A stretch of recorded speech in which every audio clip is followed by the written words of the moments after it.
I want to give you some reminders before we start class. Okay, first and foremost, the end of the grading period is next Friday. Okay, the end of the first grading period is next Friday. Okay, as a rule, for my own sake and mental safety and mental health and ability to hang out with my own kiddos that I made with my body, not just you kiddos that someone else made with their bodies, okay? I do not grade over the weekend for late grades. Like if it's a first time grade and I'm behind, I will grade on the weekend, but I'm not going to sacrifice, and this is just human to human talk, okay? I'm very fair with you guys. I hope you've heard. I'm not going to sacrifice my family time because you submitted something late, not on time. Does that make sense? That's like punishing me for you being lazy or tired or forgetting or not knowing, whatever other reason that there might be for not having turned something in by now, whether it's good, bad, or ugly. I'm not going to sacrifice time with my kids. So I say that to you guys as humans, because I try to talk to you as humans a lot, okay, like adults. So real talk, if your late grades are not submitted by next Thursday, the 8th at 11:59 p.m., I do not guarantee they will be in the grade book by the time I walk out on Friday, okay? So if for some reason you are behind, I am willing to give you credit. I love you as humans. I know things get weird or you forget things, whatever. I will not be accepting things after that Thursday. I'll be sending out an email to that effect to your parents as well. So that way everybody is on the same page and it's not a surprise. Okay. That's most of you, not most of you in the room have nothing missing. And that's fantastic. I'm just telling everybody as a PSA. Thursday, 11:59 for late grades. Again, if it's a first time grade and I'm behind, that's a different story. But that's how that goes. Does that make sense to everybody? Okay. That being said, this week is an intense week, okay? We are covering more new material in this week than we have in previous weeks. So take a look at how many learning focuses we have. Okay, we have 6 learning focuses, 6 things we're trying to learn with 3 class periods if you count next Monday, okay? So you need to make sure you're on top of your videos and you're ready for class, because I'm going to have to move faster than I usually do to make sure that I actually speak to you the things I need to speak to you, okay? So here were your video notes you should have done for today. Your async activities will be due tonight, okay? You will have a flame test lab that's going to span 3 days or whatever it is. It's not going to be due until 11:59 after next class period, but there are parts like A through N on this lab. We are spanning most of the alphabet. This lab I usually do for 2 days in person. So I just want to tell you, you need to start it now. Like if you get through those activities, QC 3.1, and you have an extra 5 minutes even to start part A or B or whatever it is, I cannot express to you enough how important it is you piece this out over a few days. If you sit down at 10:30 p.m., 48 hours from now, or 2 days from now, you sit at 10:30 p.m. and you try to get this done, it will not happen. It won't. It just, I'm telling you, it won't. And that's with all the love in my heart and being honest, right? Clarity is kindness. You need to spend time on it. It's like an hour, hour and a half. Okay. If you understand everything, it's an hour and a half. Okay. All right. And then I have done you guys a favor. So if you have been tuning me out, now is the time to tune me back in. Okay. Everything else you can read for yourself. This here is different than the learning plan. Okay, say that again. This part of Canvas is different than the learning plan. Okay, normally in the learning plan, it says that this activity is due this day. I decided that that flame test lab, instead of rushing through it and also having another activity, I want you guys to have the ability to ask me questions about it. And I'm going to leave my Zoom running the entire class period for you to drop in and drop out like tutoring if you need help. Because of that, I am not going to assign anything else. I have moved it personally as my decision for the need of you guys, since I am the virtual teacher and they all have it in person and they don't have to worry about not being able to talk to their kids about it, right? I have made this executive decision for our classes only. So if you talk to someone in Haradum's class or whatever, it's not going to be the same. It's because we're virtual. Does that make sense? I'm the virtual chemistry teacher. So I made that executive decision for you guys. okay? So if you look at the learning plan, don't freak out. This is correct, okay? Physically saying that. Good? Everyone, I will keep your mental health in mind if you keep my mental health in mind, okay? Sounds like a plan, human to human. Let's go, let's do it. All right, all the business stuff aside, let's take a look at this guy. Look how cute he is, right? Fuzzy little creatures will be a constant in this class. I don't know if you've noticed, but I love little furry creatures. It just makes me very happy. So I love when I can make it relevant. I'm going to click the wheel and I'm going to ask Megana a question. Megana, are you there? Yes, I'm here. Hi, love. How are you today? You good? Have you eaten lunch? Is your belly happy? Are you hungry? I'm hungry. Yeah, me too. I'm hungry too. My lunch is sitting right there. It's so sad. Anyway, moving on. What does this little guy have to do with your video notes? Do you know? I don't really know. Okay, so tell me anything you can about that picture. I'm being purposely vague. He looks happy, I guess. He looks happy. He does look happy. What is he? A goat. He's not a goat. What is he, guys? You guys know what he is? What is he? I saw cameras like this. What is he? A lamb. He's a lamb. What do lambs have to do with what we're talking about this week? Does anybody know? Lambda, so Lamb does. Oh, Darshan coming in hot. You get a sticker, dude. You knew the Greek letter off the bat. Look at you go, okay? Remind me when you get here that you get a sticker, okay? Lambda. It is a lambda, little lamb, lambda. It's the symbol for wavelength. And we have a song to help us with this concept called Mary Had a Little Lambda, okay? I usually have you guys sing it with me in class, but that's really awkward on Zoom. So I'm just gonna make your ears bleed because I am the chemistry teacher, not the choir teacher, okay? But it goes like the Mary had a little lambda, and it goes little lambda, Mary had a little lambda whose frequency was really high because baby lambs jump around, right? And frequency looks like jumps. And it's an analogy that I've used for years and it's silly, but you'll remember it forever. How do I know this? Because my chemistry professor taught me at 15 and I have not forgot it at 32. So it will stick with you forever, okay? Forever. So Mary had a little lambda. So what is lambda? This is the Greek symbol lambda. Okay, it is for wavelength. And we measure it from point to point on a repeating wave, the same point to point. So I'm saying it like that specifically for all my math heads in the room that might be in trig and know sine, cosine, tangent, all of that. It is related to either the cosine or sine curve. For everyone that goes, that's gibberish and I have no idea what you're talking about, cool, that's fine. You don't have to. I'm just trying to relate it to something else. Here we have the crest or the top point to the other crest to the top point. That's one complete wave. This repeats itself over and over and over. So we have to find a discrete point that we decide is the beginning and find that same point when it occurs again and call that the end. Okay? Does that make sense?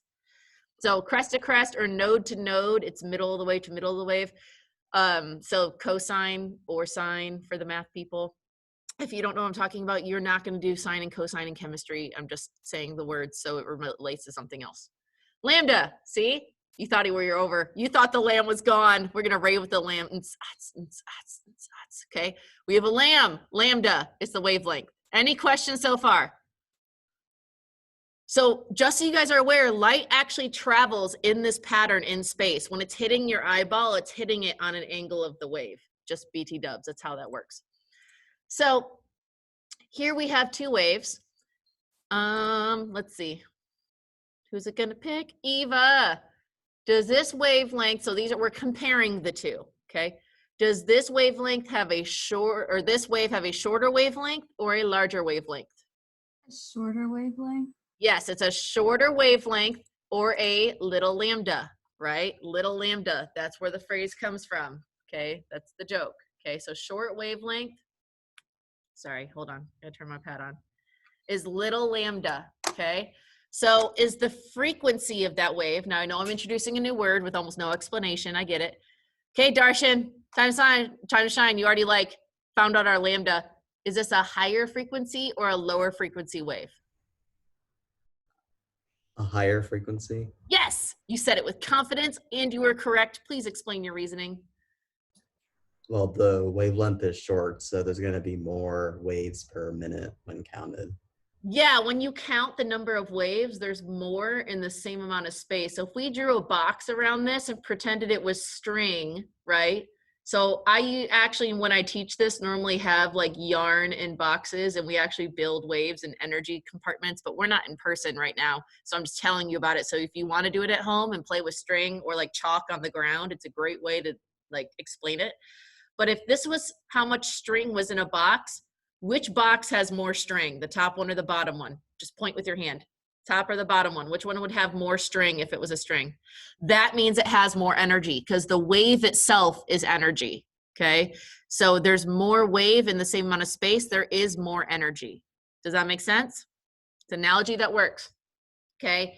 More cycles, these crests appear more often or more frequently. So that is a high frequency.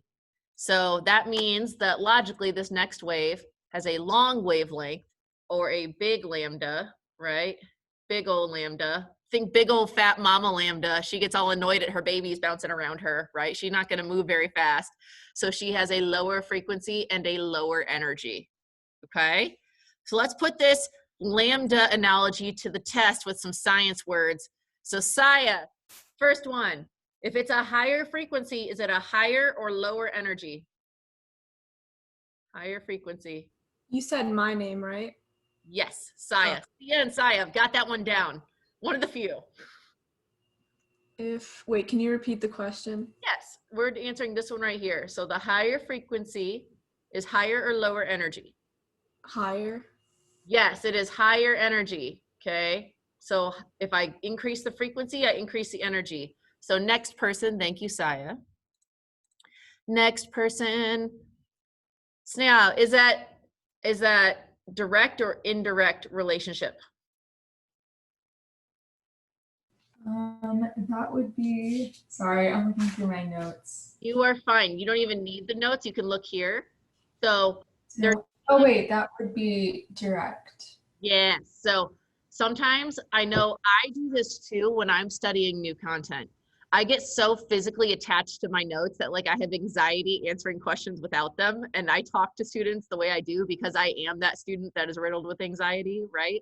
So when I'm looking at relationships, okay, if I'm thinking the word direct, I think that's like the shortest distance or the same, right? So I can look at the arrows.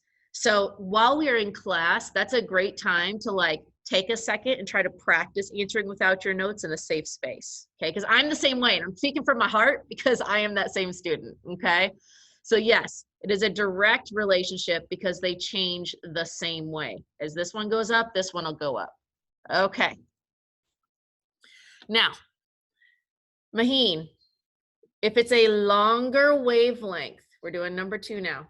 If it is a longer wavelength, okay, is it a higher or lower energy wave? Is it lower energy? It is a long wavelength, which means it's more space, which means lower energy. So the bigger the wavelength, the smaller the energy, okay? Big rolling waves, very low energy. Think like the ocean too. Nice, long, slow waves, not very energetic. A bunch of waves really close together, all choppy, not a fun time. So Trisha, if as wavelength increases, energy decreases, is that direct or indirect? I think it's indirect. I think you should say that with confidence. I'm not even gonna tell you if you're right or not. Confidence. It's indirect. It is indirect. See, you were right. All that self-doubt. Okay, indirect. Now, the higher the frequency, is it a longer or a shorter wavelength, Izzy? For high frequency. It's a shorter wavelength. Yes, because it has to be shorter. So it's high frequency is a shorter wavelength because there's less distance between the crests, which allows them to occur more often, right? The more distance there is, the less often they can occur in the same amount of space. There would be less string on the ground if this was yarn, okay? Beautiful. Y'all are tracking. Give me a scale of 1 to 10, how you're understanding this relationship.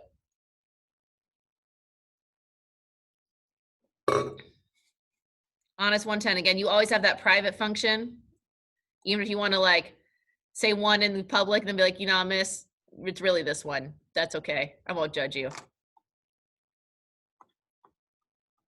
Good. All right. So as a review, short wavelength, high frequency, high energy, long wavelength, low frequency, low energy. Moving on to real life applications. Bum, ba, da, bum. Okay, we see this here. This is the same as our rainbow, right? Roy G. Biv. I know that this chromatic difference doesn't actually look violet on the end, but press the I believe button. There's totally violet on the end, okay? It's just technology, all right? So it says, on the EM spectrum, which type of wave has the most energy? So before we even answer this question, Adhish, what does EM mean? EM. I forgot. Sorry. Okay, think about words in science class that start with E and M. What might it be? Oh, electromagnetic. Yeah, see, you had it in your brain space there. You guys are so quick to give up on yourselves. Psh, never. I will never stop. Never stop asking you questions, okay? Electromagnetic spectrum, okay? Electricity and magnetism are related. We see that in the form of visible light on a very short scale. Notice how much is not visible. This is all we see. This is all that's flying around our face. So if you had the ability, like say you're like in the first beginning part of class when I asked what superpower you wanted, you said, I want the ability to see all waves. You would actually be stressed out because you wouldn't be able to see in front of you because all of the non-visible waves are so thick and traveling in front of you all the time and you don't even know it. It would just be like anxiety everywhere, okay? So take a look at this guy right here. Oh, there it is. What does this number mean? What does that number mean? Bum, ba, da, bum. Wajiha, what does that number mean? That means the decimal is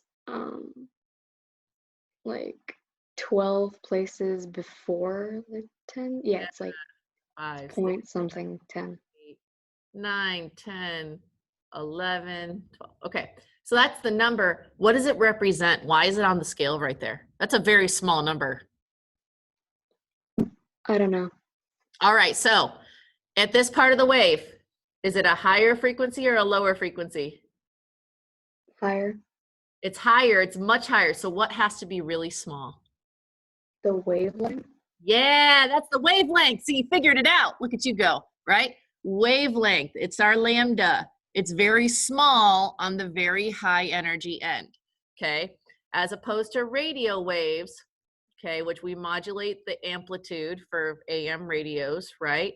But that is 1,000 meters for a wavelength. 10 foot, more than 10 football fields. That's like, I don't know, soccer fields are 110 meters, but you know what I mean. It's almost 10 soccer fields long, and that's what goes into your car radio. Okay, it's this very long sloping waves, which is why they travel very long distances and can make it over mountains and things, and we can communicate with radio waves before we even had cellular satellites in space.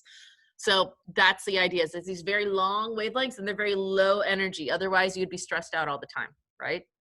Versus gamma rays have that very short wavelength, a ton of energy in the same amount of space, rip the cells apart, okay? That's why that gamma ray radiation was the most dangerous, okay? Does that make sense? We talked about that in nuclear.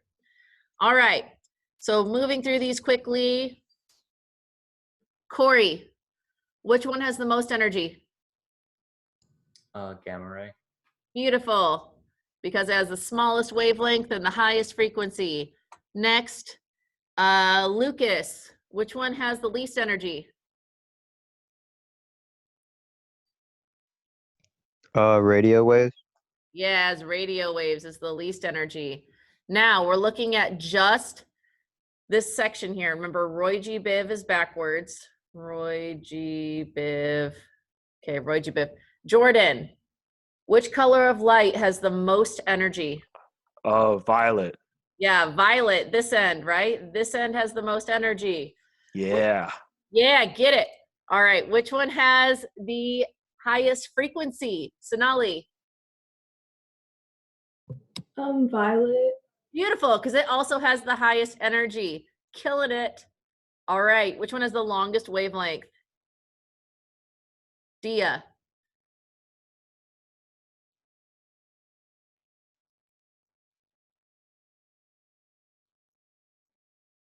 Dia, are you here? Aw. There you are. Sweet. I was sad for a second, and now I'm not because you're here. Dia, which color of light has the longest wavelength?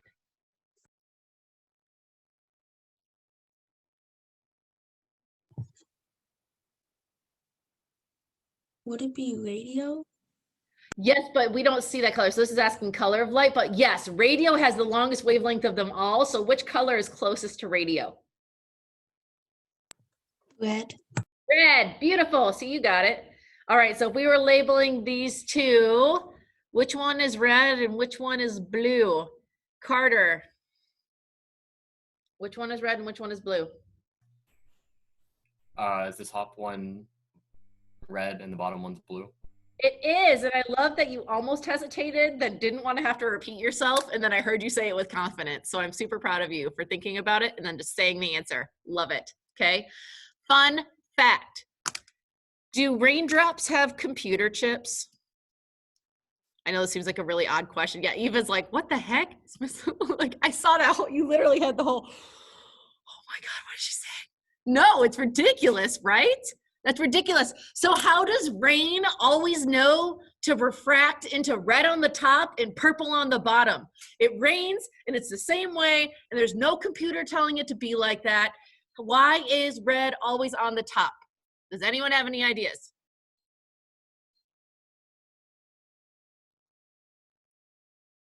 I can use the wheel. Does it have anything to do with like red shift and like blue shift and stuff? No, that's Doppler effect, but I'm so happy that you know that. It's not even funny. Have you ever played with it with like the ball in the air that changes colors? Have you seen that? I used to teach physics in another life. It makes me very happy. Have you seen it? Yeah, I think we did that in like 8th grade or something. Yeah, it's super fun, but Doppler effect is about your perception of waves changing their length, because like if you're traveling with the wave, it seems like it's longer. Kind of like you can travel next to a car at 70 miles an hour and you don't look like they're moving. You can wave and like pretend to talk to your dad or whatever because you're going the same speed. So therefore it's like lengthening versus going head on and then it appears twice as fast. And because sound waves are mechanical, it's like the wavelength super short and then you hear it at a different frequency. So, and that's the same thing for light. So just to round that up, for if you are physics interested, you just got a mini physics lesson, but it's not that. Try again. Anybody. Love it though. Sorry, is it because, oh, sorry. Go ahead, Kai, go ahead. Darshan already had his moment. You had your moment. Your moment. I'm just kidding. You have all the moments. Go ahead, Kai. Is it because it's the least dense wave? The least dense, by you mean least frequent, right? Yeah. So if I have an arc that's this big, okay, what's gonna fit underneath it? An arc that's smaller. The arc is wavelength. So red has the biggest wavelength, so it fits on top. Orange has a slightly smaller wavelength, so it's slightly underneath. So when we refract and bend white light into its colors, the one with the longest wavelength is the biggest hill on top. The one with the shortest wavelength is on the bottom. So it's like that because of their energy levels. How cool is that? Great. And now you know why, and you can look super smart to your mama or your little siblings or whatever you want to. Just be like, yeah, I know why rainbows show up in that order because I'm awesome, right? Okay. Good job, Kai. Moment taken. Everyone navigate to Canvas. Canvas time. We're going to do some breakout rooms. You're going to do some brain work. Okay. So go to Canvas. Go to the Unit 3 module, the one we just started, the one on top, week 8 or whatever, okay? You're gonna go to the optional activities all the way at the bottom, and you're gonna pick either Word or PDF, does not matter. I just want you to physically see it. You guys are going to work on it before we answer it. You're gonna complete number 10, which looks like this. So again, this will get you to this, okay? I made them a little bigger and smaller and fit them on a slide, but this is what you're gonna be doing as a group, okay? Couple fun facts. Quantum numbers are energy levels. So the length of the arrow is the amount of energy. Knowing that, you should be able to answer the questions. So what does the length of the arrow represent? Anybody, space bar. Darshan, you can do it, man. You can have another moment now. Anybody? The energy. Yes, Sorry. the amount of energy. So big arrows have a big amount of energy. Small arrows have a small amount of energy. I will explain why when you get back, but I'm going to open up your breakout rooms and you're going to try to answer these questions for the next 5-ish minutes. And then I'm going to call you back and we're going to talk about it. And I'm going to click my wheel a lot. Okay. All right. The name wheel answers to no one. All right. Create rooms. When you have this open, go ahead and go to your room and I will see you in just a few minutes. Remember, optional activities, warm up 3-1, it's this guy right here.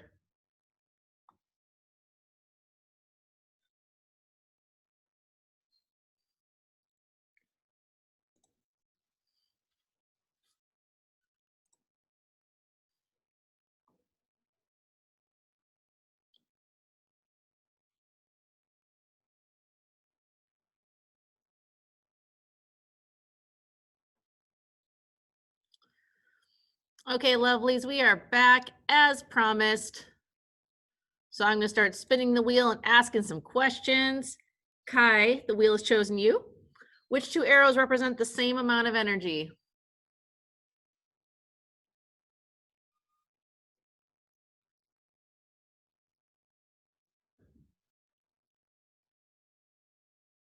You there, Kai? Can you hear me? Can y'all hear me? Am I muted? No. Oh, I'm sorry. I was on mute. Yeah, I didn't know if I was muted because I muted while y'all are gone and I was like, did I forget? No, that was my bad. Okay, so I don't know how to say Roman numerals, but the one that has the I and the V, and then the one that has the V and the I. Yep, this one is 4 because when it's before it, so the V is 5. When the I is before it, it means -1, so that gives you 4. This one is 5, but the one is after it, so it's +1, so that's 6. Okay. Just so you know, just because that's a Thank fun you. fact. A lot of people, like, it's great when you get to this age that you wonder you're at now and you're like 15, 16, 17, and people assume you know a lot of things, but someone may not have told you, and then you're like, I don't even want to stop and ask. I don't, yeah, no. Ask me all those weird questions. I love them. Okay. So yes, 4 and 6 have the same amount of energy because they are the same length. Beautiful. Jessica, what is the highest amount of energy? Which one is the highest amount of energy? 5. 5, because it is the longest arrow. Beautiful. So which arrow has the longest wavelength? Kira, which arrow has the longest wavelength? Is that 5? So 5 has the most energy. So if it has a really high energy, what does its wavelength look like? Oh, then it's shorter. Yeah, so if it's really high energy, it'd be a really small wavelength or a short wavelength. So it can't be that one. It can't be 5. So which one is it then, using that logic? 3. 3, beautiful. And thank you for helping me mind read the group because I have had to reteach that every class and it is normal and you are wonderful, okay? So 3 has the longest wavelength because it's the smallest energy. So there's, if we had a box and we were putting yarn in the box, it would have the least amount of yarn because we're not, you know, putting as many bumps. All right. Which one has the lowest frequency then? Madison. Madison. Which one has the lowest frequency?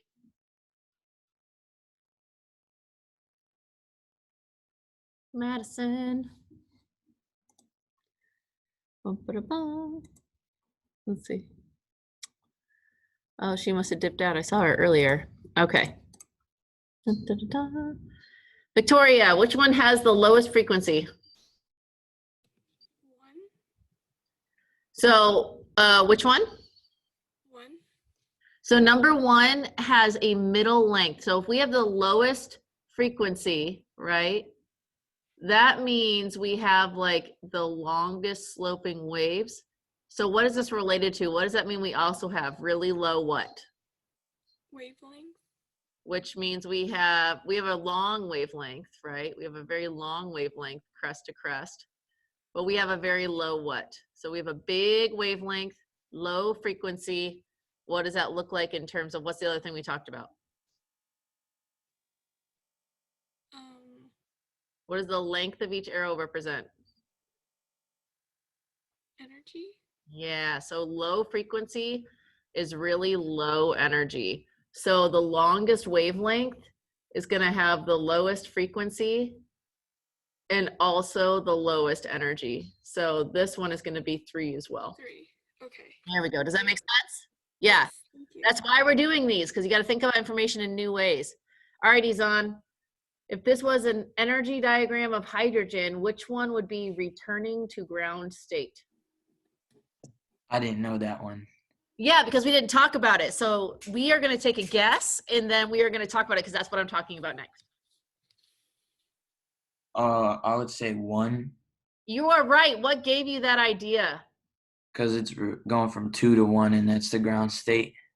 Yeah, the lowest energy conformation is the ground state. So it's when the electron is in its happiest location. So it's like you in the morning when you first wake up, but you don't have anywhere to be at that moment, and the pillow feels really good, and the blanket's really warm, and the air is really cold, and you're super comfy, right? It's at least I'm describing my happy spot. So I have a very cold room, and a very thick blanket. But yes, so it's your comfy spot is where you have the lowest amount of energy, but inevitably you have to take the blanket off and deal with 2 toddlers and make them breakfast and then drive to school and then get to talk to kids, which is the better part of the day, right? So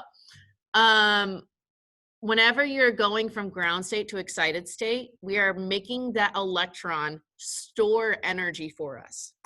For magnets, when I have a north and a south pole, right? What do the north and south pole of magnets do to each other? What do they do to each other? Could you repeat the question? Yes, north and south pole magnets, do they attract or repel? They attract, opposites attract. So if you get them at a certain point close together, they go whoop, and they pop together, right? We've all played with magnets. Now, if I want to hold those magnets apart just a little bit where that attractive force is still pulling, but I don't want them to touch, that's pretty difficult, right? You have to exert energy to do that. Electrons and protons are doing the same thing. So protons are positive, electrons are negative. They want to be close together in their ground state, but we can use energy, AKA flames for our flame test, or UV from the sun, and force those electrons a little bit farther away from the electron and hold it there using that energy, and it'll store energy. That's when the arrow is going up. The electron's moving to a higher energy level, AKA the periods on the periodic table, by the way. Those are the shelves, those are the energy levels, okay? And we're holding energy, and that's when the arrow goes up, okay? The arrow goes down when we release that energy, and we see that energy is colored light because each colored light has its own energy. We learned that from the rainbow thing, right? So it's the emission of a photon that we're seeing. The electrons actually moving and releasing, okay? So that's going to be for your flame test lab. That's really important. But all right, Celine, which arrow is red light? Which arrow is red light?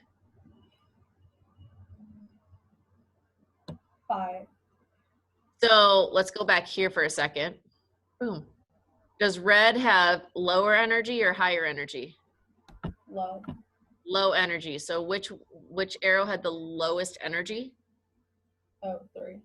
3. So that means that's red light, or 3. Orange would be the next biggest, which is 4 or 6. Yellow would be the next biggest, which would be 2. Then green, then blue, right? That's why they say blue flames are hotter than red flames. They actually have more energy.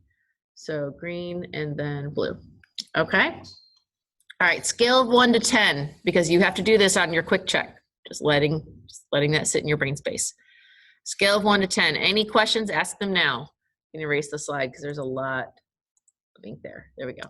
Any questions? Bum, ba, da, bum. Okay.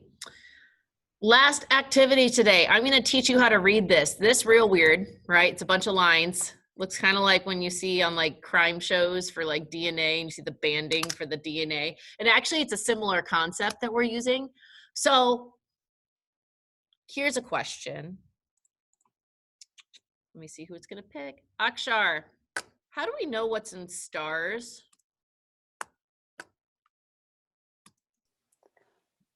Can you repeat the question? How do we know what's in stars? How do we know? Yeah, I mean, like, you didn't hop in your like little rocket ship and drive out to a star that's way past the moon. We haven't even made it to Mars yet. Oh, we use like the spectrum. Yeah, we use the light, right? Yeah, because we like honestly, it's not like the Jetsons where we can pop in our little vehicle and be like, "You're George Jetson," and go woo, which I know is a super dated reference and y'all don't even get it. But you can't fly to the star or the planet and take a scoop and test it. So each atom has a different electron configuration, and this is later in the week. We're going to be doing electron configurations, but the electron configuration is like the behavior fingerprint. It determines how it interacts with everything else, okay? So if they are configured differently, the electrons move differently and therefore emit different light colors when the different electrons are moving, okay? But when we excite something or release it, it's always held the same way. So that's why, like, fireworks, colored fireworks, those are not chemical reactions. They're just salts like you're going to use in your lab, like lithium turns red and copper turns green blue and strontium is like red purple and some other things, right? They use elements and they heat them up and add energy, so electrons are storing that energy and then releasing the energy in the same way every time. It's like packing your suitcase. You can put different stuff in your suitcase. You could put heat energy, you could put light energy, you could put whatever type of energy, but your suitcase always holds it in the same shape, right? So each electron is like its own suitcase and hold different colors of energy. So what that looks like is if we have unknown W and we're trying to figure out what's inside of it, we know what each element is individually and we just match it up. I go, hey, you know what? Unknown W has all of these the same as cadmium, but I still have these two guys left over. So what could that element be? Oh, look at that. It's the same as sodium. So this unknown W is a mixture of cadmium and sodium because it's exhibiting those bands. Does that make sense? Scale of 1 to 10, thumbs up, thumbs down. We're just matching patterns. So I'm going to take those out. Let's see. All right, Faisal, what is X made of? What is X made of? X is made of 2, 1, 2. I think cadmium. Cadmium. Well, cadmium has this one in the center that we don't have. Oh no. Some potassium, right? Yeah. So potassium has two bands. Sorry. Same. You're good. These two bands, these are the same, but we haven't used all the bands yet, have we? That's all of potassium. Yeah, we don't have any more bands. Like, there's nothing there. So we have potassium, but we don't have enough, okay? Because this has no bands, this has no bands. We only were able to do those two. What else must it be?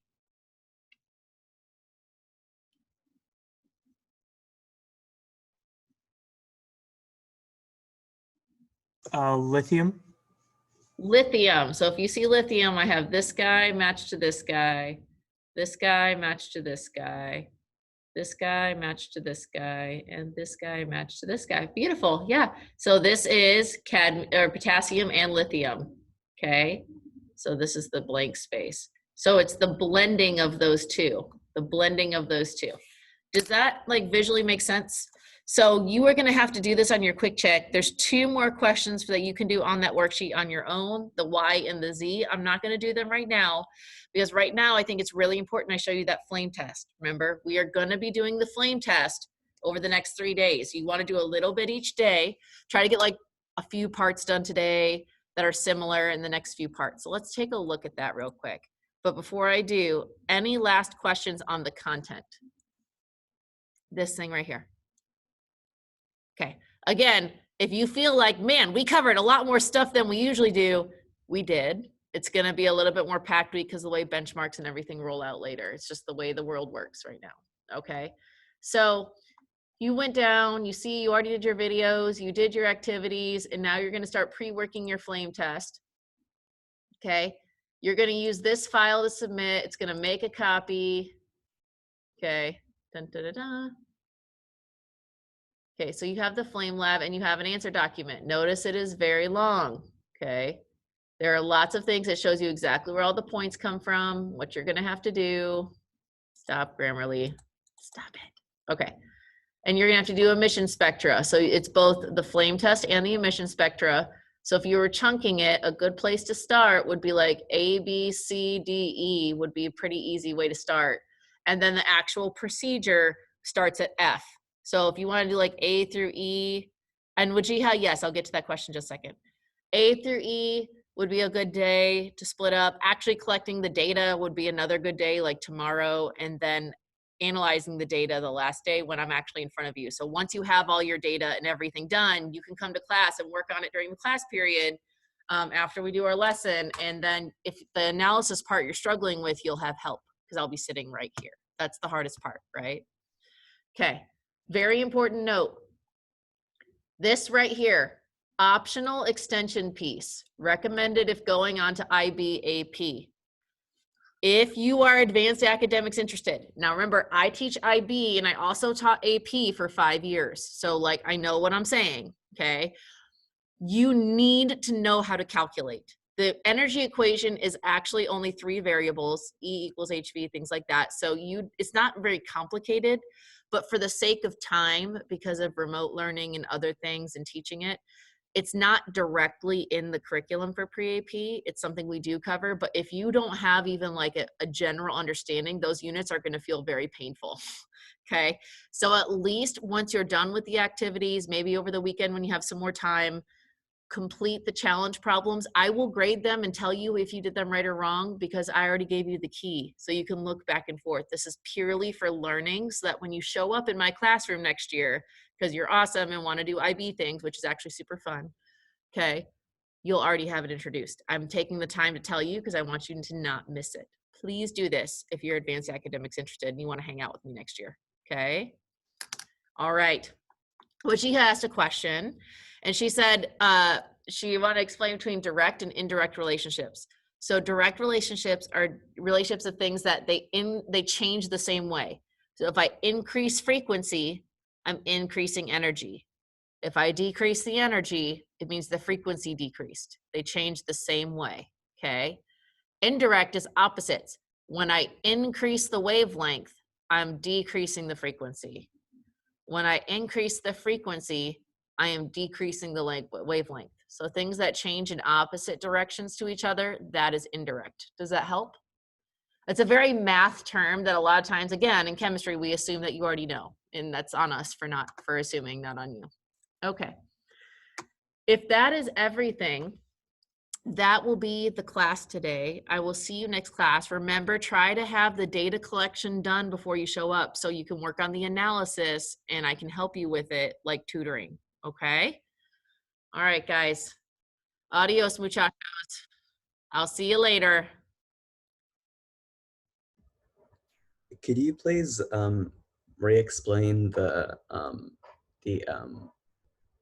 energy level diagram that we did? Not Absolutely. that. This one? Yeah. Okay, so each of these arrows are representing an electron being released if it's point down, or emitted, or I'm sorry, excited if it's going up. So if I'm absorbing energy, my electron is becoming excited and it's storing energy.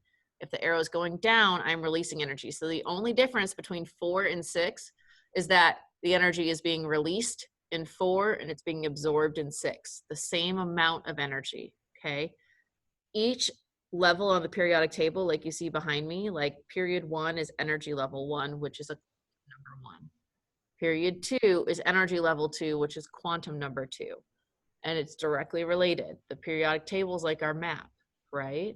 So it means the electron is jumping into a position that's normally held by an electron of a higher order in a different atom. Okay, we're holding that energy and releasing that energy. Okay, so the long arrows are very high energy. What do we know about high energy? They also have high frequency and low short wavelength. Yep, so that's what we're seeing here. So if I ask you which one has the lowest wavelength, it's going to be the highest energy, number 5. If I ask you which one has, which two have the same frequency, it'd be 4 and 6 because they have the same energy. Okay, does that make more sense? Yeah, so okay, so the arrows represent energy, and the longer the arrows are, or what? So okay, so Yeah, if an you had arrow it. goes from, Go ahead. so the longer the arrows are, uh, the more energy is being transformed Yes. or being More energy transferred. is either being stored or released. It's a larger amount of energy, higher energy. More Okay, Yep. It's exactly. okay, and then what about the colors? Well, could you just go back over those again? Yeah, we know that red is the lowest energy. Oop, here. We know that red is the lowest energy, so it has to be the shortest arrow, right? Blue is the highest energy, so it's the longest arrow, and we just sorted them by length. Okay. Yeah. Okay, so because the quantum numbers are the energy levels, those are also representative of the periods then on periodic table, right? Yeah. I'm jumping ahead a little bit because we're doing periodicity in unit 4, but I'm just kind of priming your brain. So when you see it there, it's not going to be like, this is completely new, you know? Yeah. Okay. Thank you. No problem. See you next class. You too.